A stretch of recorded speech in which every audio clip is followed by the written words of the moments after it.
Good morning सांग मैंने देखो मुझे आपको गोटे नुआ रेसिपी शेयर करी भिडियोटी शेष पर्यंत देखूँ आ रेसिपी केमती लगला कमेंट मध्यम निश्चिंत जनइबे। देखो यहाँ आपको कौ करी भाई जना हो कमेंट मध्यम जनइबे। प्रथम ये ठंडा पानी आप चाहिए गरम पानी भी लेपारे तापर पकई किसी सोयाबीन ताकू 10 मिनट छाड़देला से भेदी जाता पुणी काढ़ी चिपुड़ी नहीं जाइली आ से सोयाबीन को ताकू टिके अदा रसुण देती किंतु आपको यहाँ देखेनि स्किप हो जानीपारे तो तापर टिके बेसन दे टिके कॉर्नफ्लावर नथिला मु मैदा ही देती आप मैदा ही दियंतु मैदा ही भल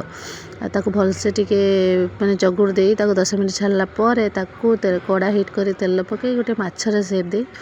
ताकू फ्राए करी काढ़ी देती तापर ऑयल नहीं तापर पकई तेजपत्र 2टा तापर पियाज तापर से भलसे फ्राए हो गला मुझे पकई टमाटो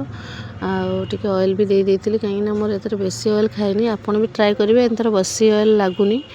तापर से भलसे हो गला मसला माने तेल छाड़देला मुझे पानी देकी टिके टिके फुटे देती